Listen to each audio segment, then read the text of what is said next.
Welcome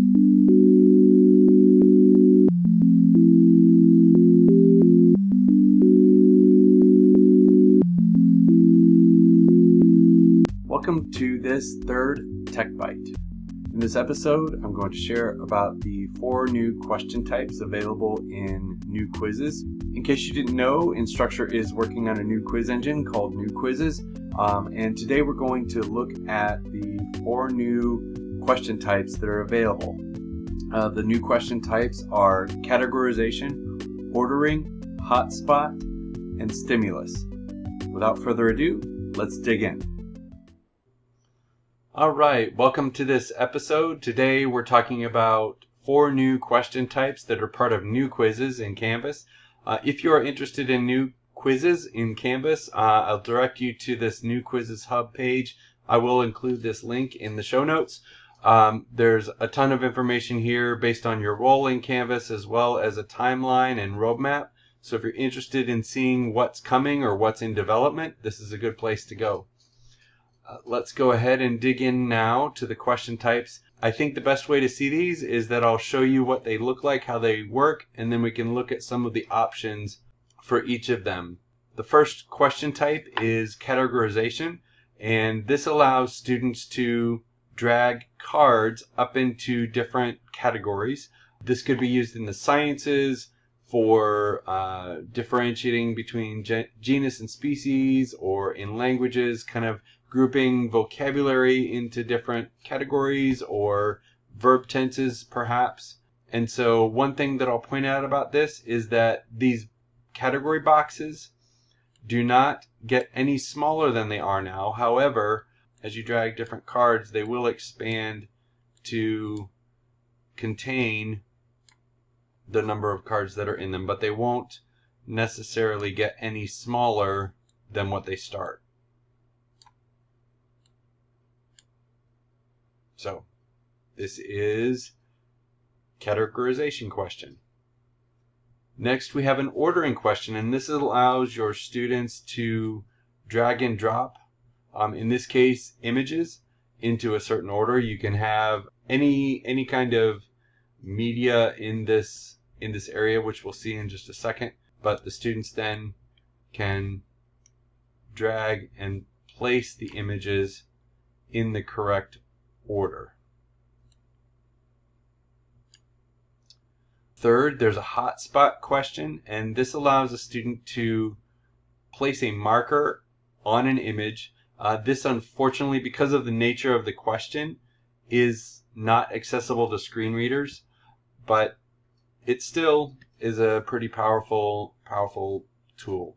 Next is, and last, is the stimulus question. So this allows you as an instructor to either place a reading to the left or above a set of questions, and then associate some questions with that reading stimulus.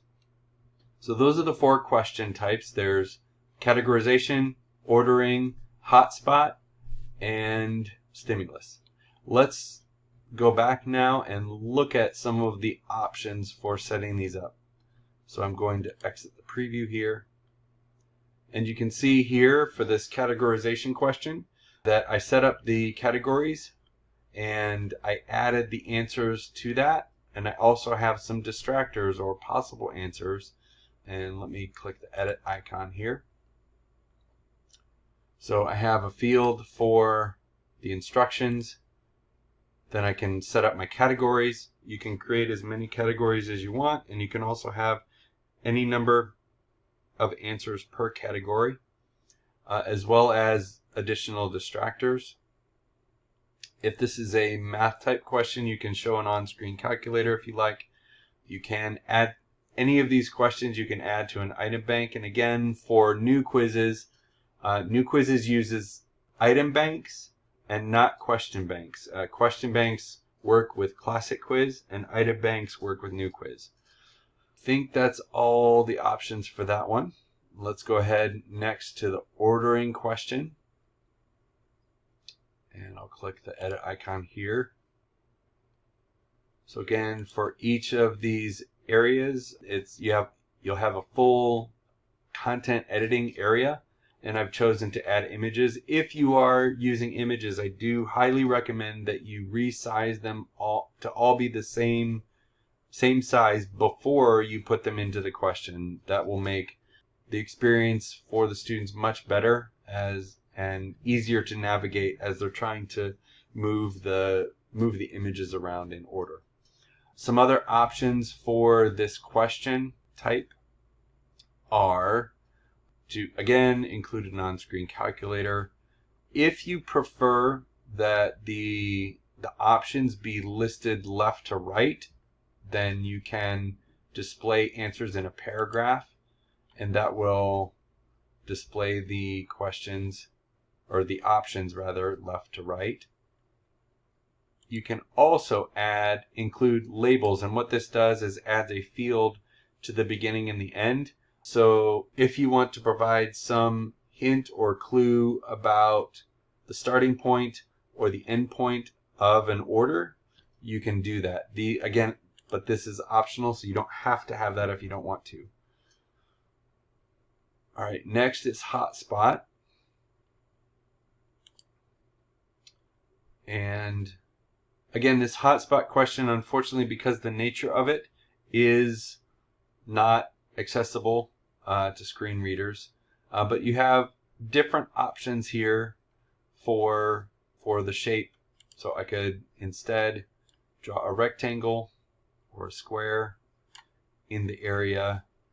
I could choose an oval shape if I want, whatever shape with the polygon. Then I can spend some time if I want and I close that by double clicking, just so you know. And so I could spend as much time as I want making that as detailed as I wish. There really aren't many other options for this one. You're basically adding an image and then marking the area that is the correct spot to mark on the image. All right, next and last is the stimulus question. One thing that I want to point out first, and I'll come back to this question here, is you'll notice that I have a stimulus 2 here, and that didn't show in the preview. That is because a stimulus will not show unless there are questions attached to it. So you can't have a reading portion all by itself. You have to have questions associated with it. So I'm going to go ahead and delete this. Now we're back to our original stimulus. So I have options for editing the stimulus itself. So I'll click there. So again, I have a title for it, instructions that I want students to do, and then the actual content. I also have some options here, whether or not I want the questions on the right hand side like we do have them here, or I can say questions below. And then again, if I want to add this to an item bank, I can do that. And then in terms of attaching questions, you want to make sure that you click this attach question button and not the blue plus button. That actually adds another question into the quiz. What did I do?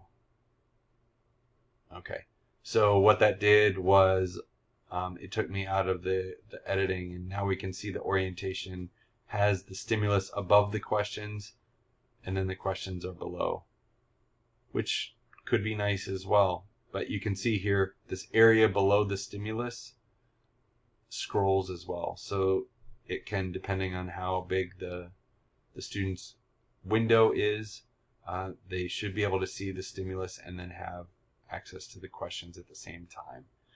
Let me click attach question. When I do that, so I'm now attaching a question to this stimulus, I have all of the other question types available as I would in the other parts of the quiz as I do for stimulus. So I can add any of these question types to that stimulus.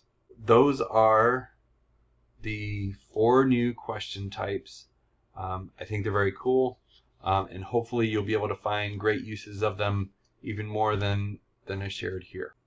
And so now what we're going to do is head into a Q&A. I look forward to seeing you in Zoom, and we'll see you in a little bit. Welcome back. I hope that was helpful for you. As I mentioned before, I don't record the Q&A, but I will recount those things that are pertinent here. There were 3 questions that came up that I thought bear repeating. First was, what media options can I use for categorization and ordering question types?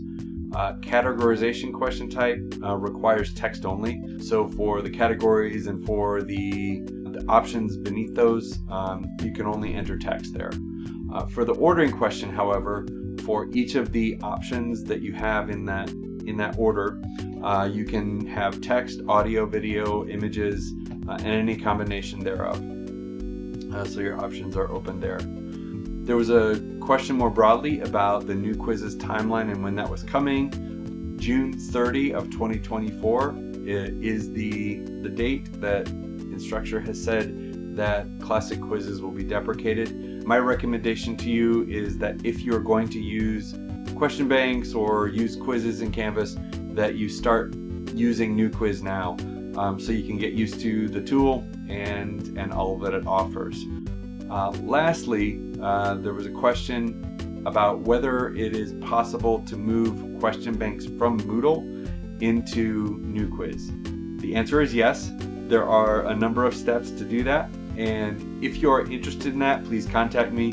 And also, if you use question banks now or are interested in using question banks and you want help migrating those to item banks, please do contact me. Thanks so much and have a great day. Bye-bye.